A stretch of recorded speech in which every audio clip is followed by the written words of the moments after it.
Hey folks, thanks for tuning in for this interview here. Today, I'm talking with Dave McCarthy, Tech to Market Advisor in the Department of Energy's Office of SBIR and STTR programs. We're going to talk with Dave a little bit about some of the things that you should be aware of as a SBIR or STTR applicant or even an awardee. First off, Dave, if you want to introduce yourself to the audience, and also if you could cover what is a tech to market advisor? Yeah, sure. So, brief introduction. I've been an entrepreneur myself a couple times over. I founded an ecosystem here in DC for energy startups. Been through academia, and now I find myself late career as a full-time vet with Department of Energy as a tech to market advisor. And the way I think of that role of tech to market advisor is, within the SBIR program, SBIR, STTR program, about 90% of the work that the awardees do is very technical. It's proving the very early stage science that can be productized along the way. So the early stage milestones are very tech heavy. But along with that, we don't want tech for tech's sake. The SBIR program is there to help commercialize these technologies. And then our role as tech to market advisor is to help take that other 10% of what they're working on and have them focus on the commercialization elements of what is a very highly technical program. A little bit more context too. There's DOE, SBIR, but that's all under the overarching SBA-driven SBIR program. The tagline for the broader SBIR program is America's Seed Fund. So what the SBIR program in general is doing is taking these very long tail, difficult things to get to market that are very important, but that your typical early stage fund or angel investor isn't going to touch because of these early stage technical and scientific milestones that present a very large risk. So this SBIR money kind of fills that gap of America's Seed Fund, seed funding these deep tech companies that take a while to get to market that would be otherwise unattractive to the private sector. And our role there as tech to market is then linking these deep tech firms into the commercialization pathways. Well, and for anyone that hasn't seen any of the other videos we've done, that commercialization is such a huge factor when it comes to SBIR and STTR.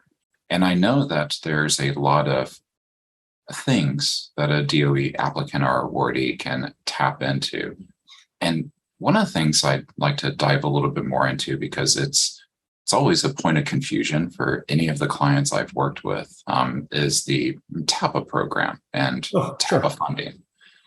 For the DOE, SBIR, and STTR programs, they do offer TABA, but are there any preferences on what awardees use TABA funding for? The easy answer is no. So, but the longer answer is that the TABA is built from the ground up to support awardees where they are. So, we have some awardees that are multiple time award winners. We have some that are first time award winners, some that are first time college entrants, from a kind of a family and a holistic point of view that are coming through this process. And so TABA is a menu-driven selection of services for the teams to, pick the services that they want. And so you can imagine the first time applicant, first time to college, all of this sort of stuff. Never done a cash flow statement before, never done any customer discovery before, never done a market sizing exercise before. So some of those like real basic fundamental services are offered to help these companies, get the basic underpinnings of what it takes to commercialize a technology. But then also you can imagine that there are, multiple awardees working on new technologies, but they've kind of been through the grind before. They've done cash flow statements before. They've done all, the math behind, diluting a company before. But they have very specific needs. Like they're more advanced, and usually the more advanced the company becomes, the more specific the need becomes. And so that's great. So, through TABA, they can get business consulting services to help them do, competitive analyses on their specific technology. We can get them market sizing for their specific technology. go out and explore other niche markets that are next to their beachhead market. So, and it's great. So, like, my initial answer was kind of a snippy no, but it's because it's underpinned by this menu selection in the awardees being able to take whatever they want off of that menu and meeting them where they are in their development cycle.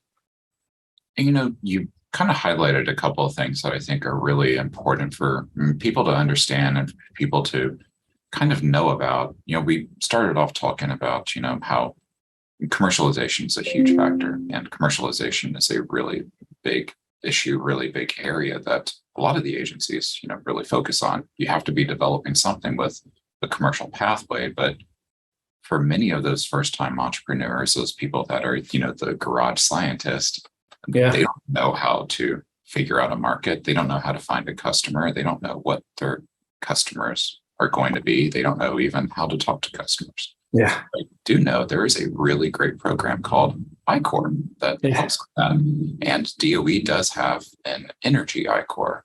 So what is the difference between like the energy I-Core program versus another agency's I-Core like NSF? Sure. So, boy, there's a lot to unpack there. So just for starters, kind of top down, maybe we have a branding issue around the term energy I-Core, because there's energy I-Core broadly for the Department of Energy, which is really focused on a lot of the technologies that come out of the lab and looks a little bit more like an NSF style program. What we work on is there's a version of energy I-Core that's within SBIR.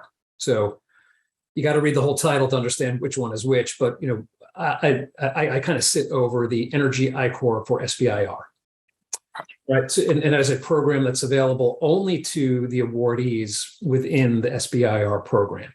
So if you have an SBIR award, you're then eligible for the energy I-Core for SBIR program.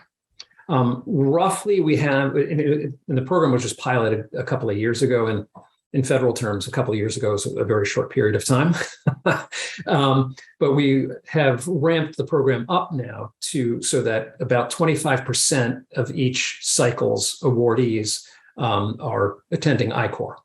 And what we're looking at in 2023 is ways to expand that program. So we're even looking to possibly bring in other agencies to come join us, or just how to get a little bit more of a multiplier effect now that we have gotten the results back, which are very, very positive about the impact of I-Core on phase 2 applications. How we might be able to get a little bit more of a multiplier effect to get that acceptance rate from 25% to 50% possibly. And by background, I'm very passionate about the whole I-Core space and lean startup and all of that. So that's one of my big things in my DOE role, is to figure out how do we expand that and get more people into it, because it's been very successful, and you can't argue with the data that we've had out of it. And so we're looking to get more and more people, more and more of these teams in there. And the way I look at it is we're bringing together the world's greatest physicists, the best chemists, the best environmental scientists. And what we need to do is give them another IST and make them into a social scientist, so that they can understand, the motivations, the backgrounds, this whole ecosystem of the humans involved in the picture here, and being able to understand those motivations and then sell to those motivations, build a product that meets the motivations and then sell that into that broad ecosystem. So kind of building off from there, that really sounds like something that everybody should definitely be aware of and definitely, be seeking to participate in. What's like one thing that you would say that you think participating in an energy I-Core for SBIR does for an awardee that they probably wouldn't be doing themselves? It's probably just going out and talking to people, right? I mean, at the root of what I-Core and customer discovery in lean startup is about, it's just going out and talking to people about stuff, about their lives, about listening to what, what interests you, what interests me. Like, I'm driving to work in the morning. What's on my mind? What are my A priorities? And I think I can't overly categorize scientists, but they're not usually, engaging and going out and talking to people. And, they like to work on science. That's why they're scientists. So I think if there's one thing that people would overlook without I-Corps, just getting out and understanding the human beings involved in the systems, right? And you can have the greatest technology in the world. You really can. You can have the best muon detector, the best neutron mirror, the best whatever it is that's out there. But unless it's solving a problem for somebody, at least now in our context, in the context of SBIR, basic research, great. But in the context of commercialization, like if nobody's going to end up buying the thing, then it's great, but you're kind of wasting your time, right? You need to go out and make sure that widget, that thingy that you're developing is solving somebody's problem. And you can't know that, or isn't it easier to go figure out what the problem is first, design the features to then meet that, than kind of designing a product, not knowing if it's going to solve a problem. And then you get to market and you're like, dang, we missed the mark, right? So just do it up front, go talk to the people. We know it's easier to stay in the lab and do the science sometimes, but get out there, fall on your face, figure it out for the low cost of a lean startup than developing the product for potentially millions of dollars and missing the mark. So figure it out early. Yeah. And I'm glad you bring that up, because that brings up I've actually been through I-Corps myself. Not the energy I-Corps for SBIR, but the NSF I-Corps. And, that's something you hear quite often is fail fast. Yeah. And you have to fail fast. You don't want to dump years and potentially millions of dollars into something that you're trying to fill with dreams, because you cannot just build it and they will come. And I think you bring up a really great point there when you talk about the ISKs, because a lot of the people that will approach not only DOE, but any SBIR agency are a technologist and somebody that knows science, knows technology, and they are very, I think you hit it on the head, kind of 1 + 1 = 2. It is very data driven. Here's this, here's this, here's this. And getting them to think outside of the bounds of have a real conversation with somebody and be able to be light on your feet and think as you're talking to them, what do I need to find out more about? What do I need to dive into? How do I need to switch from that data to insight model? Yeah. Because it is, just that, like what you were talking about, it's that switch from, let's say, invention to innovation. It's that basic to applied. Yeah. And I think a program like what you described is perfect for that, because it fills a gap that a lot of people, just frankly, as awardees, probably aren't setting out to do. They don't have a marketing person on their team. They don't have a business specialist, because they are a technologist, they are a researcher, they are a scientist. Yeah, the median size of a team coming through our program is 10. So, picture the average, 8 to 10 to 12 person company. They don't usually have an SVP of business development, especially for these really deep tech teams that they are very tech focused at that point and probably churning away at their first couple of sales. And, to have the long range vision is what we try to instill in this. Like it's human. You got to see where the humans are going, where the budgets are going, where the problems are, and Wayne Gretzky, skate to where the puck's going along the way. Yeah.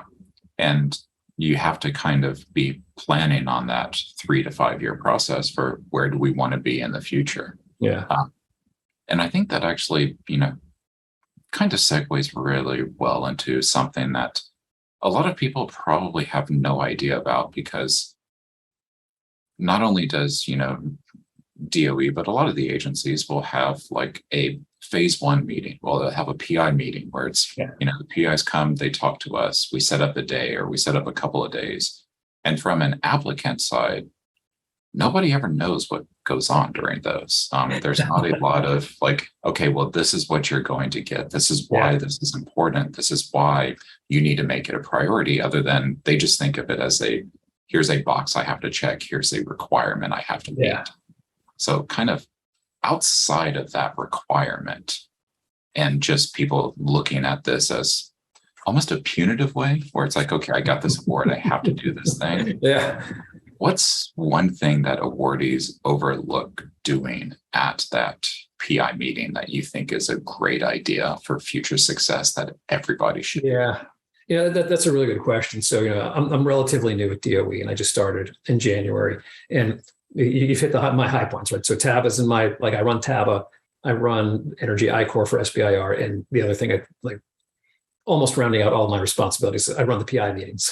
And the thing that I've tried to not do in these things is make it, sort of monolithic, one size fits all, and death by PowerPoint, right? That's that. So I'm picking up in the era of COVID when we're still doing all of this remotely. And so if there's one thing that gets overlooked, or I'll say it's kind of very hard to do these days, and we're trying to do our best at it, is still create that sense of networking, right? So that people can still kind of meet each other. And, in our meeting that's coming up in October for our phase 1 PIs, is we're organizing all of the networking around our program offices, our funding program offices. So EERE, and fossil energy and carbon management. So, by office, and then within those, by topic of the FOAs, the funding opportunities that we do. So it's to allow our awardees to then network in the scientific topics that they're pursuing. So, for each topic, we might have, I'll say 5 to 10. It varies. Awards per topic. And so this allows those people that are working on those problems to then get together and collaborate and meet each other and still do the networking. And so if there's anything that might get overlooked, it's probably that, like just still trying to get as much of the networking, relationship building, collaborating done as much as possible, even in the virtual world. And then it's hard for us. I think that's hard for them. But trying to get that element in there is very, I think, really, really important. I mean, we could send you a PowerPoint about intellectual property resources if we had to. We could send you a bunch of videos about success stories. But trying to turn that into networking, and then and I think the next part of it is, and this is where my tech to market colleague Carol picks up, is with partnerships, right? So those relationships, actioned, become partnerships along the way. And so that ends up picking up with Carol's world. Yeah, and I think you kind of bring up a really great point there about the thing that people overlook, and it, in a way, really dovetails about the conversation about the Energy I-Core for SBIR. Is people overlook the value of a network, and people overlook the value of a deep network. Being able to reach out to potential collaborators, potential partners, joint ventures in the future, things like that. Yeah. Even if it's somebody working in the same space, they may know people from the outside that you can tap into. They may have collaborators, they may have consultants, they may have subawards that, from a business standpoint, you're not even thinking of bringing into the matrix for your own idea. And there may be something that they can add of value. And I think, actually all the 3 programs we talked about, your 3, kind of highlights or buckets. Yeah. I think that is one of the things, is that they bring a lot of value to a business that a lot of people really might not be aware of. And how do they bring that value? Yeah. Yeah. And right. So you can picture the average physicist or chemist. They're in the lab and they're working very hard on cutting edge science, and then they're like, well, let's try to commercialize this thing.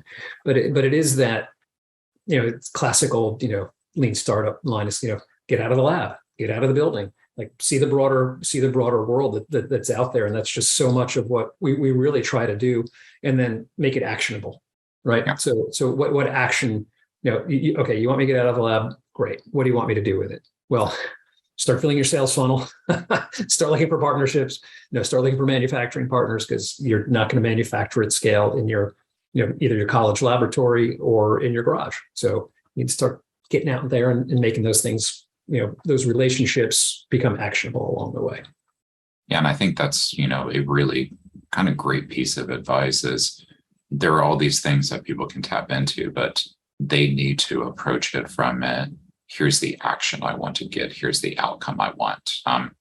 You want to approach these with a totally open mind, of course, but you don't want to approach it with such an open mind that you go, well, why am I doing this? It's like, no, I have a purpose here. This is my purpose. This is what I want to do. Yeah. And, from the I-Core point of view in the lean startup, I encourage teams as they're starting this, and sometimes for the first time ever, is, use the practice that you're going through for I-Core, reaching out to people and contacting people and, securing meetings and all of this. That should be the very front end of your CRM system in the end, your customer relationship management, right? That should, you can manage the entire process through Salesforce. Then that just picks right up with, your relationship development and your customer building and all that. And so, trying to make these things, like you said, not just okay, I'm out here, what do I do with it? But like this is how you grow in the business. Your I-Core interviews become your clients. Yeah. And that's a, really great point. And that's a really great piece of advice for people. So aside from that, now that we've gone through kind of some really great questions and dug into some information for people, is there one last piece of advice you'd like to leave the audience with on how to tap into these resources, or why to tap into these resources? Or yeah, I'm going to give another classic quote. I'm from the government and I'm here to help. Right. So, from my point of view with the SBIR program, but also with the program managers that are in the different funding program offices, EERE and fossil energy and all of those, reach out to those people. Right. They're the ones that write the topics.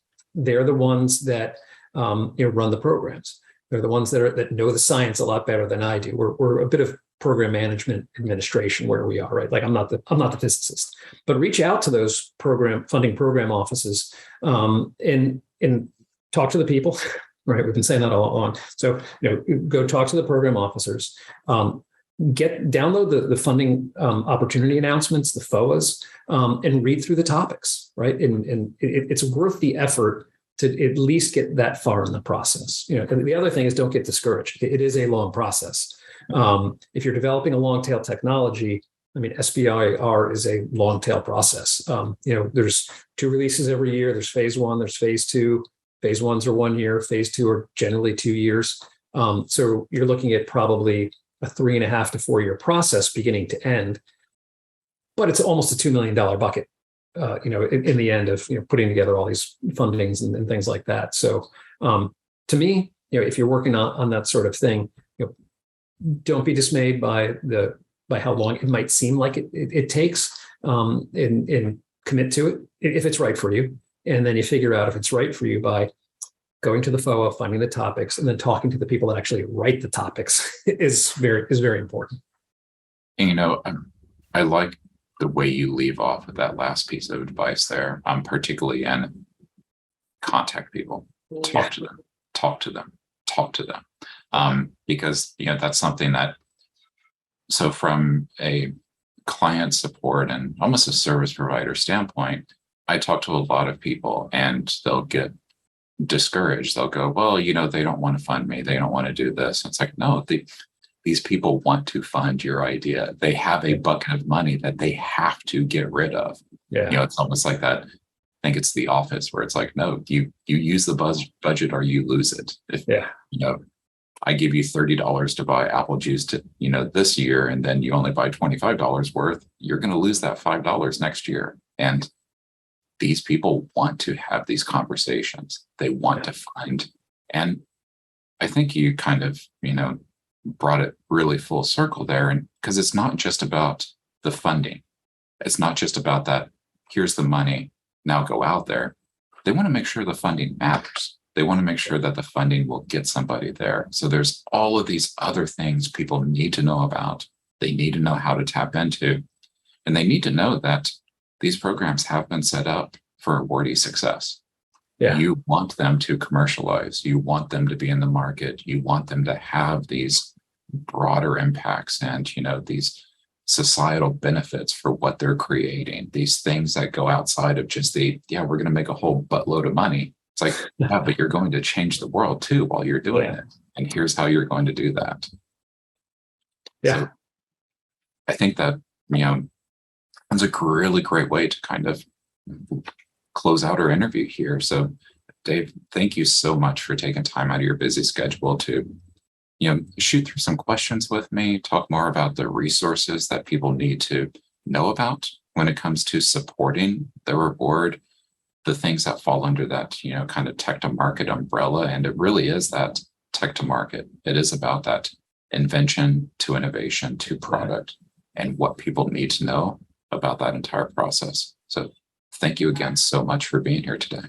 Yep, and thanks for having me. You can probably tell I'm very passionate about what I'm working on. I think it's a great program that we run at DOE, and I'll close with, I'm from the government and I'm here to help in any way that I can. All right. Thanks for having me. I really appreciate the passion too, because we're passionate about SBIR. I would not have worked on these programs as long as I have if I did not ultimately care about it in some fashion. Well, thank you again, Dave, and audience. We hope you have a really great rest of your day. We hope this information was, if not pivotal, at least informational for you as you decide, one, are the SBIR and STTR programs right for my idea? And two, how do I tap into the resources that can support me the best as I continue to move towards that commercial market?